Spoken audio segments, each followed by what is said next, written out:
हे अर्जुन, विशाल और अथाह सागर का स्वभाव स्थित प्रज्ञ मनुष्य की भांति ही होता है। हे पार्थ, नदी में यदि अधिक पानी आ जाए तो उस नदी में बाढ़ आ जाती है। उसकी तूफानी लहरें किनारों को तोड़कर चारों ओर तबाही मचा देती है।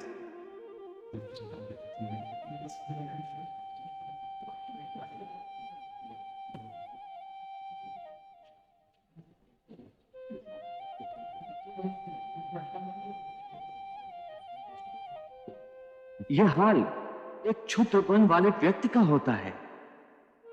थोड़ा सा धन, थोड़ी सी सफलता उसे हजम नहीं होती और धन और सफलता के नशे में चूर वो मर्यादा तोड़कर एक ओछे इंसान की तरह हरकतें करने लगता है।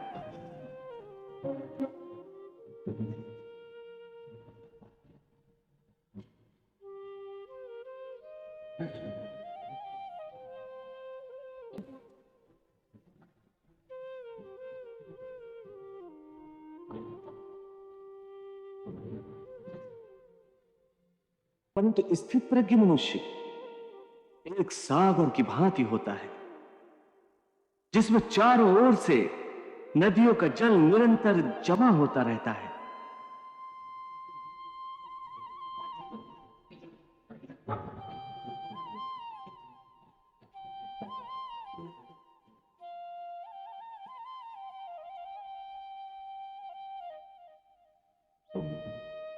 परंतु सागर उसी प्रकार शांत रहता है।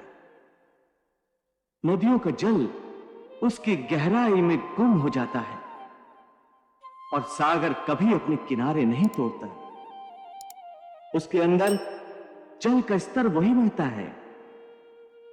यही स्थित प्रज्ञ की अवस्था होती है। इसी तरह सब प्रकार के भोग स्थित प्रज्ञ मनुष्य में किसी भी प्रकार का विकार उत्पन्न करने में असमर्थ होकर उसी में समा जाते हैं। अर्थात स्थित प्रज्ञ मनुष्य समस्त भोगों का उपभोग करते हुए भी आसक्ति से मुक्त रहते हैं। पार्थ, ऐसे स्थित प्रज्ञ को परम शांति प्राप्त होती है। ऐसे स्थित प्रज्ञ मनुष्य ही जगत का कल्याण करते हैं, लोक कल्याण करते हैं। सामान्य मनुष्य तो भोग की पदार्थों के पीछे दौड़ते हुए अपनी जीवन यात्रा समाप्त कर देता है, परंतु स्थित प्रज्ञ मनुष्य की जीवन यात्रा जन कल्याण का उद्देश्य रखती है।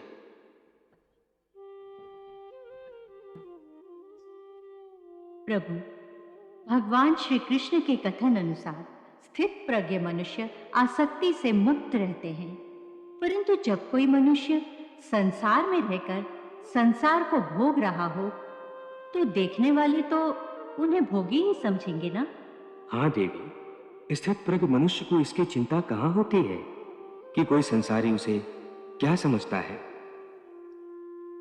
वो संसार के भोग निरासक्त भाव से भोगता है।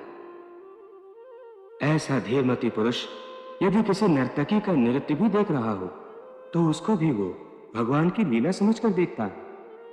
फिर कोई मनुष्य ये कैसे जान सकता है कि कोई व्यक्ति आसक्ति का मारा हुआ है या स्थित प्रज्ञ, वो भोगी है या योगी? देवी, जैसे चंद्रमा का असल रूप रात के अंधेरे में दिखता है, वैसे ही एक असली योगी का प्रकाश रात के अंधेरे में प्रकट होता है। क्योंकि जिस समय सारा संसार सोता है, उस समय योगी अपने हृदय में ज्ञान का दीप जलाकर मेरी भक्ति की साधना करता है।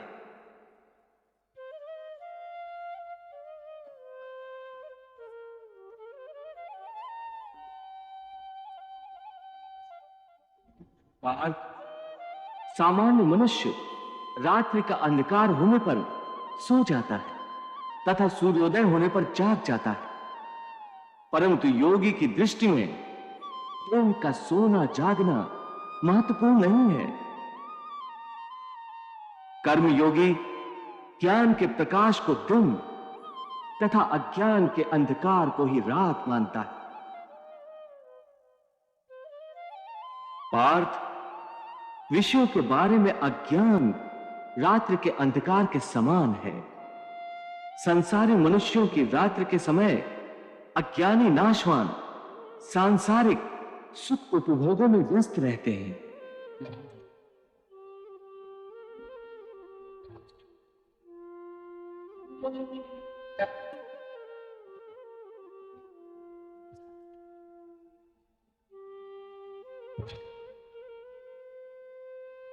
ज्ञानी और योगी जागते हैं और परमात्मा का चिंतन करते हैं।